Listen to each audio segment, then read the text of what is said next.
Welcome back, everybody, to What's Up, Grimes. I'm MK, and I am here with the abominable, beautiful, amazing Jen. I love it. Hi, MK. How you doing?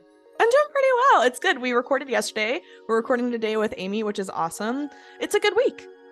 It's a wonderful week. Thank you so much. Aimee Saturne is here with us today, the dark pop princess herself. Aimee, tell us a little bit about yourself. Hi, again, thanks for having me. I'm just a singer, songwriter, actress, podcaster, Twitch streamer, all around like creative, based out of LA. And that's kind of my whole identity. That's We relate. amazing. Yeah, at this point, we totally relate. You're just a creator at a certain point, just putting out Yeah. content. When did you get started as a singer? We'll start there. I've been singing since, well, childhood really, but I started like really taking my music career seriously when I was 14, under a completely different name. I feel like I've had a bunch of past lives because I think probably every year or so I have changed names and tried a new something, with my music. But I've been doing it since I was 14, and it's been a long time now. But I, could never quite leave it. So I've been doing this for a while, and I started on YouTube. Mm-hmm. Wow. So you started singing at 13. Were you doing solely covers, or were you writing your own music at that time? I had been writing songs beforehand, but nothing like released. At the time, I was not like savvy with music tech or anything like that. So I would just like write lyrics to songs that were already done. So like almost parodying songs without parodying it. After that, though, I kind of started getting into it, and I was doing covers of just bands and people that I liked. And that kind of started to blow up in a few specific communities because I was a scene kid, I will admit it. Oh, yeah. So I hit that scene pretty hard, and I had a pretty decent little fan base going, but being that young, it got to be too much. So I kind of like took a hiatus. And since then, I've just been working on like me solely, like my own music. And then I did release a record at like 15, 14, and it wasn't that great, and I'll admit that. But it was art, so it's subjective. Maybe somebody out there liked it, but You got to start somewhere. yeah, exactly. Yeah. So back to the hiatus you took when you were younger. You did talk a little bit about that in the Lore of Saturn episode on your podcast. Can I say your podcast name right? Saturnalia? Yeah, Is that correct? Saturnalia. Yeah, everybody check it out. It's great. So you talk about this hiatus, and you took a step back a lot because there were grown-ups bullying, just people not so nice. Can you tell us a little bit about that experience? Yeah. Well, I was sort of in this fandom, I guess, of a specific band that is now sort of defunct. They got themselves in a lot of trouble. Well, mainly the lead singer got himself into a lot of trouble, as far as I've heard. I haven't really kept up, but just, whispers on the street. I got really involved with them, and they, were kind of like my whole life. They were my favorite kind of music. I loved them, and I ended up being friendly with them. And they kind of helped like propel a lot of my music career because they had inspired me so much to just start singing publicly. But that kind of went awry when things started coming out about this band, and I was starting to kind of falter on the line of right and wrong and where I should stand on it. Because I was so young, I didn't want to lose them as friends, but I also didn't want to support something that was really not good. So I decided that I was just going to drop out and fall off the face of the earth for a year, and I did.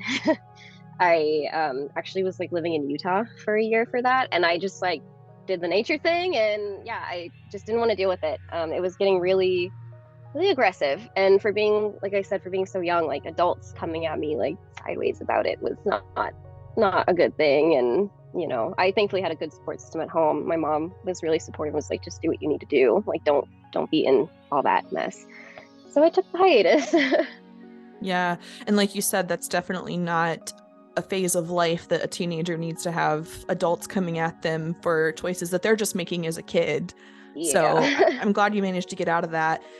artists that inspire you, obviously we've seen your Instagram page. MK and I were just talking about how beautiful it looks, and you mentioned Grimes a lot. So Oh yeah. obviously Grimes inspires you. Who else would you put like at the top of your list? Aimee Winehouse. And it might be completely out of range for my aesthetic, but she actually is what pulled me out of my hiatus and back into singing, because the hiatus was originally sort of like, maybe I should just stop. But I was listening to Back to Black and I was just singing with it, and I was like, I just can't stop, you know? So Aimee Winehouse has definitely been a huge influence in my music career, just throughout all the years. Even if the music doesn't really match up, she as an artist herself has always been like huge for me. She was very inspirational, and you know, her whole aesthetic and voice was really epic at the time. I miss it, honestly. Me too. I'm so sad. Sometimes I'm like, I wonder what she would have been putting out like this year, you know? Yeah. And she was always so vulnerable with her own story. Yeah. So I know that you have said that you're still mastering your producer hat. What producers have inspired you, since we're on the same inspirational topic? Well, Grimes, of course, you know, I really admire her. She got me into even just starting to try to produce on my own on a more serious level. I bought a MIDI keyboard because of her. Like, I don't even really play piano, so it's like, Grimes is like my ultimate. I love Rez. You know, I just really admire anybody that can make music like from scratch and do the whole thing by themselves, because that is so much harder than people give people credit for.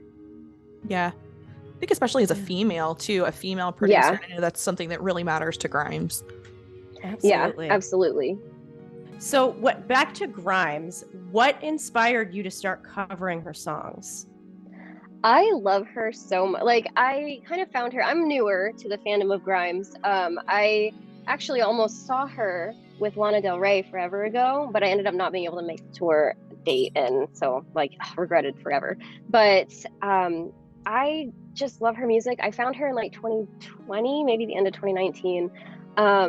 She was my whole quarantine soundtrack. I could not put her down. Another one. Yeah, I could not put her down. I actually found her through Elon. I'd heard of her before, obviously, but like when I heard that they were together, I was like, okay, like I want to check her out. I had already heard her music and I liked it, but I really like heavily got into her. So I just love the music. Like, I love her style. I love the like etherealism, like surreal kind of feeling that she provides. It's not just like a sound, like sonically, yeah, but it's like a feeling. It's a mood. Like you can listen to it and like So Heavy I Fell from Miss A is like, you are transported somewhere else in my head, you know? Like, I love a song that like creates an atmosphere and doesn't just, you know, run through a formula of what a song should be. And I really think that Grimes, like, every time. Yeah, you're definitely inspired by that, because Slow Burn, that's a vibe. Thank you. Thank you. Yeah, she actually, Edge of the World too had a lot of influences from her, and I wanted the bridge in that song to kind of capture like Before the Fever is one of my favorites by her, and I love how it kind of goes in and out of like sound, like it muffles and it like the reverberation and everything. So I was like, for my bridge for that, I really wanted to try to capture something like the same feeling, and I hopefully did that. So if anything, I came pretty close. Yeah. Absolutely. And I want to back you up a minute. You said you knew her through Elon, which is ironic because that's how MK and I found out about her, was really through Elon. And we just released our Elon Musk episode today, actually, because he's so relevant currently. Talk to us about your involvement with how you know Elon, with SpaceX, all that good stuff. Big fan. Huge fan. I actually, like, through Joe Rogan, I listen to the Joe Rogan podcast. I think he's great.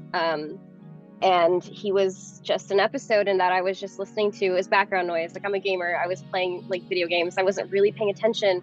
And people have been telling me like, you should listen to this guy. Like, he's pretty, you know, pretty innovative and interesting to say the least. So I was like, oh yeah, sure. I'll give him a listen. I had heard of him before from like just celebrity gossip and whatever, but I'd never really like delved into his sort of like atmosphere. So I just put it on and I was listening to him, and at first I was like, he's like literally our alien overlord over here. Like, this guy is so smart. Like, I couldn't believe it. But then I listened to him again because I really just like, I think he had a second episode and I really just wanted to like listen. And I was getting my lashes done. So, you know, you're laying there with nothing else going on. It was COVID times. I couldn't talk to her. So I had the Joe Rogan podcast, another episode with him on there. And I was listening to him and I was like, this guy is so smart. Like, he just has all the answers and there's nothing he can't do, you know? So I was like super taken by that right away. And that kind of progressed into like, wow, he's amazing. And I, you know, have followed him since and I like love him. I think everything he does is very intentional and for the good of humanity. Honestly, he's like Master Chief from Halo. He's just trying to protect us. Yeah, absolutely. His own way.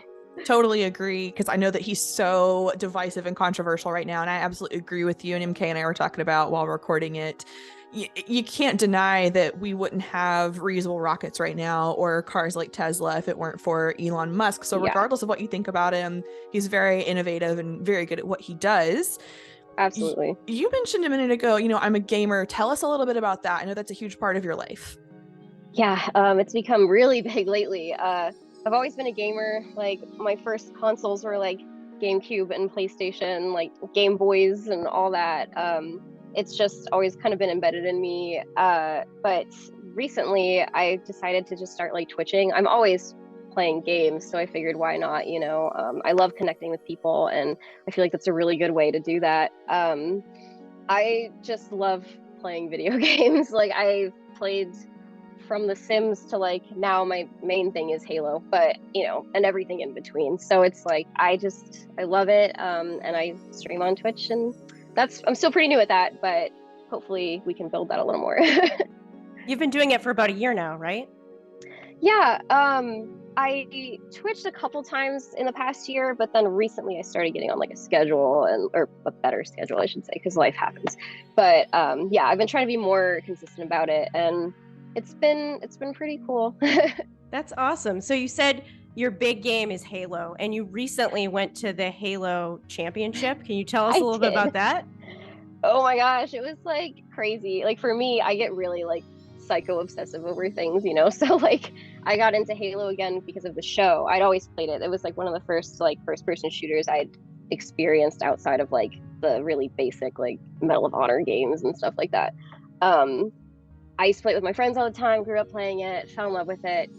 Infinite came out and I was playing that. And then I found out literally a month before it was in town. I am between LA and Washington. Before it was in Seattle, I found out like a month before that. And I was like, oh my God, I really need to go to this. Like, it'd be super cool. Like, so I got tickets and I went, and it was the most fun I have had in a very long time. And I was like having so much fun that afterwards I was like, I don't know if I'm ever going to have this much fun again. I was kind of scared.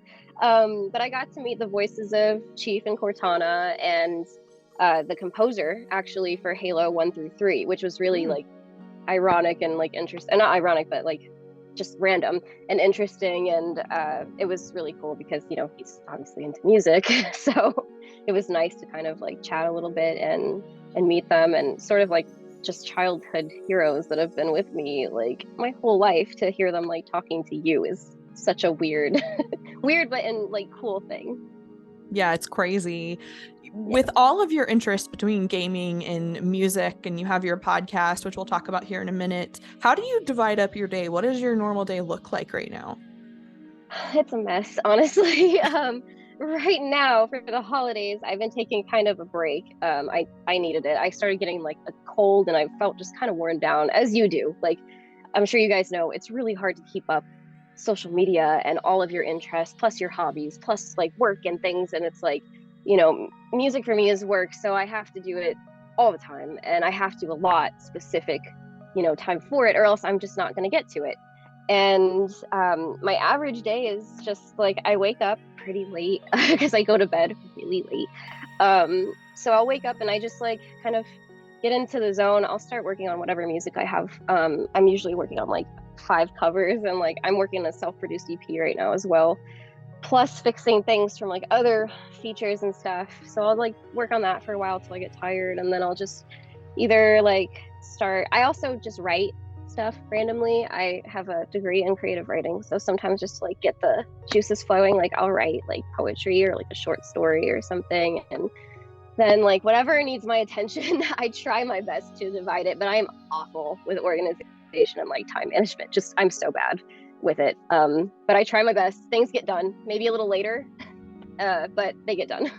Yeah, they still get done. One of the things that MK and I were so impressed with is because we totally understand what you're saying, that doing a podcast, being a creator takes so much out of you on top of our normal day jobs, is that you're doing this podcast by yourself. You're doing all of your projects really by yourself, unless there's a team we don't know about. Are you mostly working by yourself?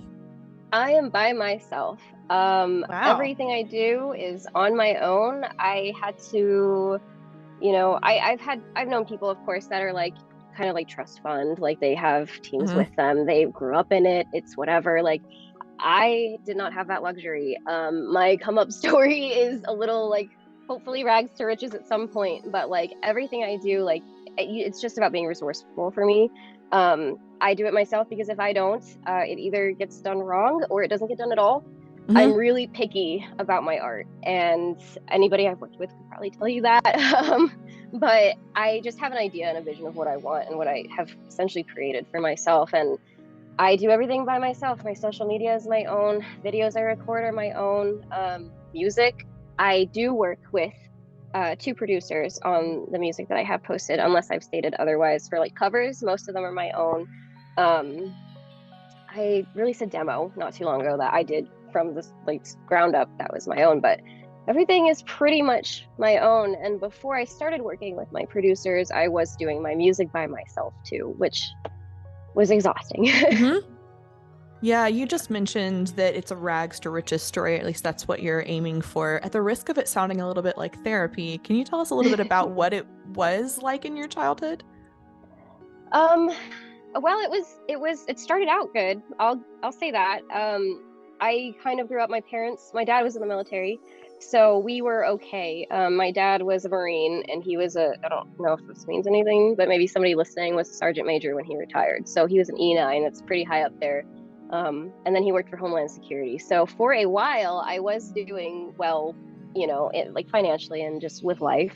But when my parents broke up, my whole life kind of like went topsy-turvy, because my dad was working, my mom was a stay-at-home mom to take care of me, and it was like, you know, my whole life kind of got uprooted. So from then we just kind of had to essentially start life from scratch. It was kind of an ugly divorce, and it took a toll on us, but me and my mom were tight, so we just kind of stuck through it. And being an indie artist is hard, especially when you have no money, and it's frustrating when you look at like people that were born into it and got to keep it, and use that into their advantage. But I always feel like if you have a dream, no matter what, you know, money, not, like, pursue it, do all the things, and one of them might stick, one of them might not, but at least you're not going to go to your grave like thinking, what if I didn't, you know, what if I did, what if I didn't? So I just, you know, my childhood was nice up until a point, and then, you know, I kind of got stuffed into a situation, but I've made it work. Yeah, you sure have. And I was listening to back to how you talked on your podcast about this a little bit. You were living in a Motel 6 in Van Nuys with your mom. She seems very supportive. Yeah, she really is. She always believed in me. I was acting before I was singing, so she always knew that I was just like, that was my thing. Like creative entertainment was always just kind of like embedded in me. And my parents are from LA, so they like, it wasn't too big of a deal for her, but you know, finances weren't that great. And we decided to go anyway because I was pursuing music. So she was like, well, we'll make it work. And yeah, it was rough. It was really rough. And Van Nuys, the area that I was in, was not a good area, and it was really scary a lot. But we kind of eventually pulled through, found an apartment, and got out of there. But yeah, it was a tough time.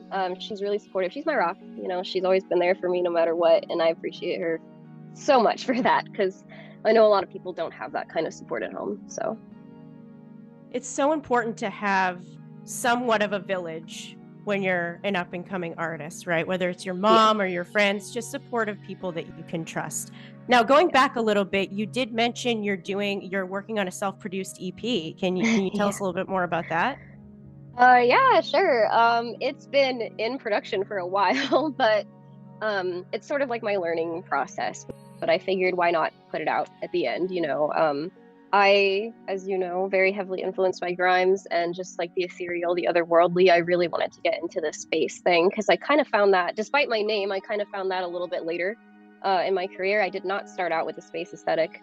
So I just sort of wanted to kind of dive into that and just create. You know, it's different when you're working with producers that also like have their input, and I appreciate it. Don't get me wrong, I love it. My music, like I've never been more proud of anything I've done. But sometimes you just want to like experiment and have like your own completely like your own thing on a track. So I'm doing that, and I actually have a few songs for it already, and one of them has been done forever, but I just kind of keep tweaking and fixing and moving and redoing stuff, but it's called Ad Astra, so I'm hoping that one will be the first one out, but we'll see when that happens. What is it about the space aesthetic that you relate to that you felt was so inspiring as an artist? I have always been into space and just like the vastness of like what is out there. I always have romanticized it too. You know, it's gorgeous when you go outside and like especially when you're in like the middle of nature and all you can see is just like stars for miles. Like you just get to thinking like, wow, you know, what's out there? Like it's very striking to me and always has been. I used to sit on the roof with my friend and we would just like watch the stars and talk about life all night, and that kind of is where it started. As far as my artistry, like I had the name Aimee Saturne because I mean that's obviously not my name, but I chose that because Saturn is like my favorite planet, and it's also the harshest. If you're into astrology, it's the harshest planet, and it teaches you all the lessons. It's mean, but it's pretty, you know. So I sort of wanted to play on that, and because I already loved space, because I already liked the idea of just like creating an atmosphere, like I wanted to create things, and I really tried to dive into that with Edge of the World, that sounded spacey, you know, and the aesthetic that looked spacey, and actually Edge of the World was sort of my segue into that, and I really like just I really love it. Like, you know, and then getting into space travel and Elon Musk more, I started to appreciate it a hell of a lot more, you know, because I hadn't heard so much of SpaceX as much as I'd heard of NASA. So when I started sort of comparing and just getting into it and following it, like I've followed so many of the launches and stuff like that between everybody. I just wanted to incorporate it. Like I love, that's part of art to me. And I mean, I'm sure everybody is just incorporating the things that you love and interest you. And I couldn't see myself not doing that. Yeah. I think I'm embarrassed to say that I didn't know all that SpaceX was doing until I started looking more into Elon Musk. I didn't realize that they were building reusable rockets. How do you not know that? It's okay. Me either. I thought he was just building space shuttles just like NASA for some reason. And then I remember watching one of the demo videos at his presentation, and I saw Starship demonstration, like landing, and then from space, and I thought that was like so fascinating. Yeah, and not blowing up to boot. It's like wow, like that's crazy. Yeah, I'd actually like I play games, and I was like playing The Sims once, and like there's an astronaut career, and it's Space Y, and I'd never made the connection. And then when I got into Elon, I was like, I see what they did there. I love that. I'm going to transition a little bit to your podcast. You have a great podcast voice. What prompted you to start your own podcast? Tell us a little bit about that.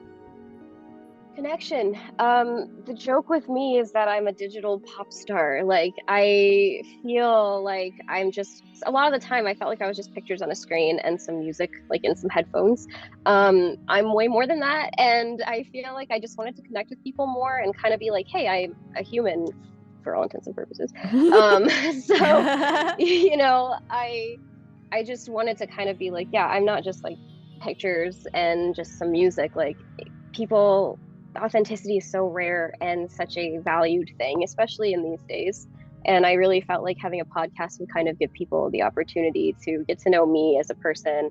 Because I do feel like if you just looked at my Instagram and like my socials, I don't really give a lot away. And it's, that came from my first run with internet fame. Because I would get bullied so much for being who I am. And, it just scared me to put anything out after that about myself. So it became this like thing in my head.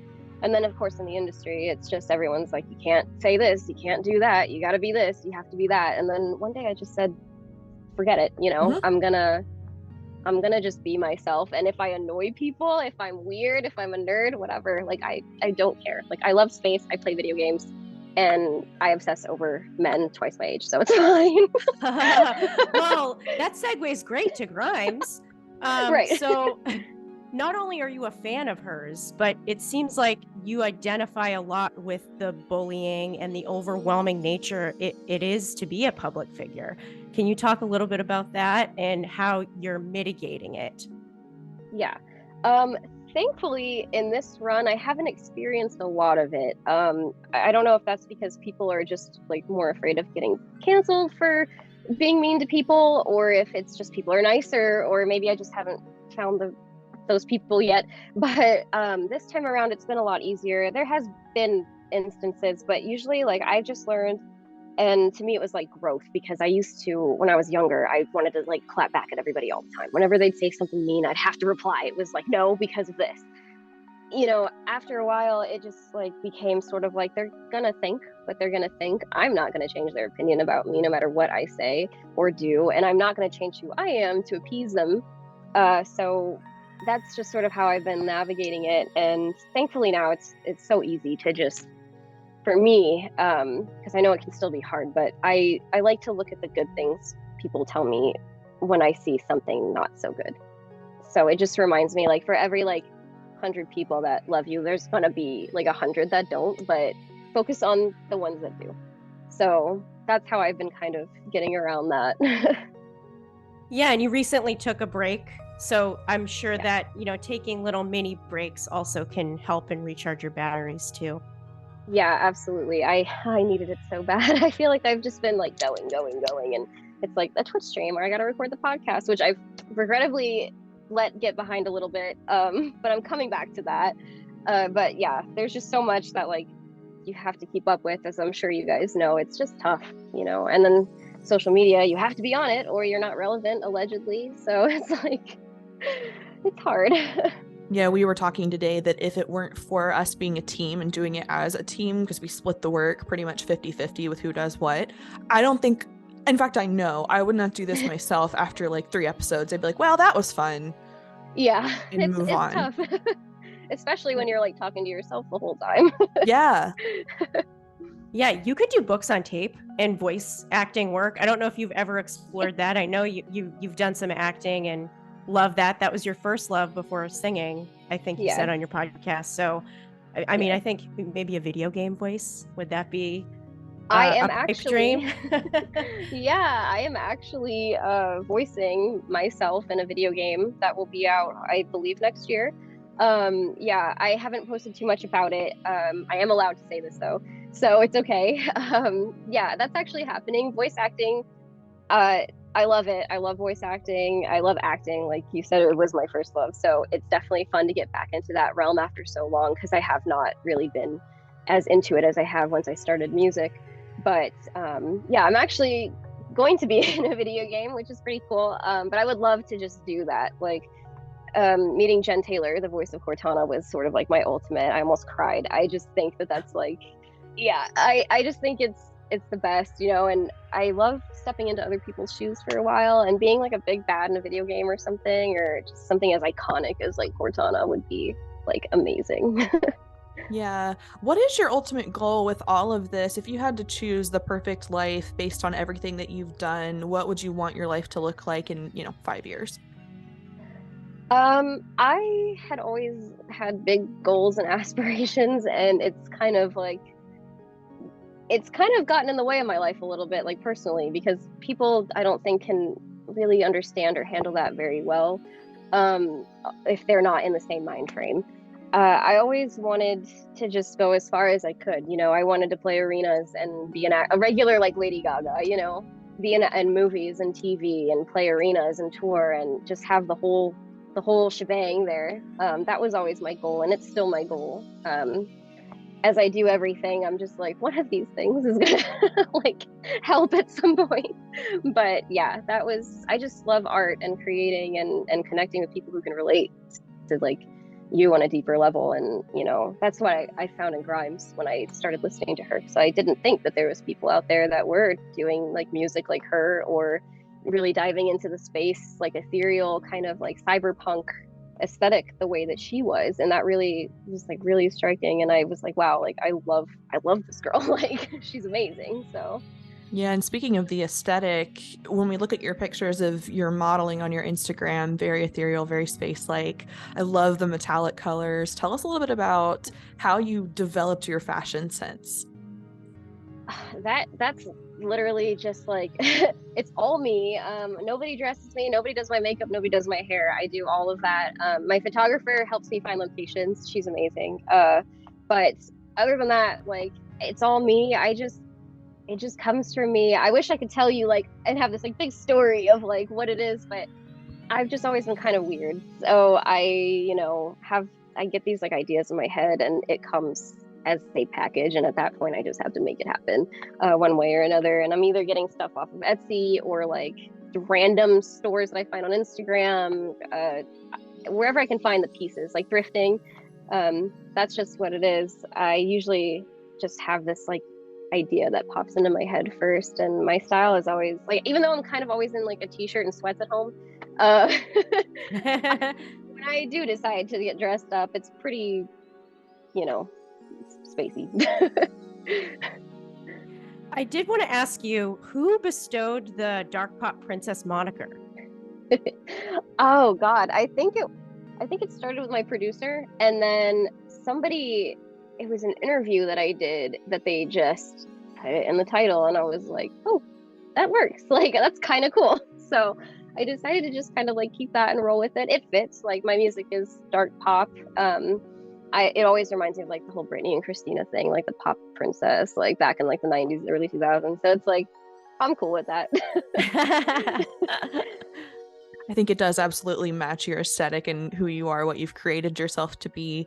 Beyond the video game, and you mentioned a new EP coming out, what else can we expect from you in the next year and a half? Oh man. Well, I just a lot of music because I still have music with my like producers that needs to come out, and I was hoping to release a regular like polished EP with all the songs that I've released plus the ones that haven't been out yet. I'm hoping that happens this year. It should happen this year. It's pretty much done. So there's that. The game, of course, I'm always doing something. So we'll see like what's coming down the pike. I started getting into cosplay too, so that's been fun. I'm hoping to do a lot more of that too because I'm just a big nerd and I love it. So Yeah, your Cortana was awesome. oh, thank you. Yeah, so other than that though, it's just music right now, and I'm hoping to get more into acting as well, so you never know. If people want to connect with you, what's the best way for them to do so?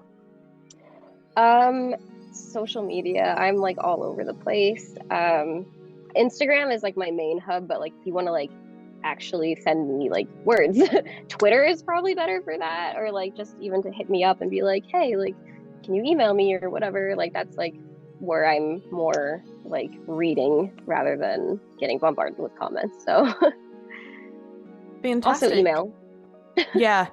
If you guys want to contact Aimee, now you know how. We'll leave her socials obviously tagged into this podcast episode like we do with all of the others. Aimee, we really appreciate you taking time out of your Pop Princess day to stop in and talk to us a little bit about your art. We'll be following you. I think your stuff is great. Thank you so much, and no problem, anytime. Awesome. All right, Thank guys, you. stay tuned to What's Up Grimes for more podcasts and episodes coming your way. Bye.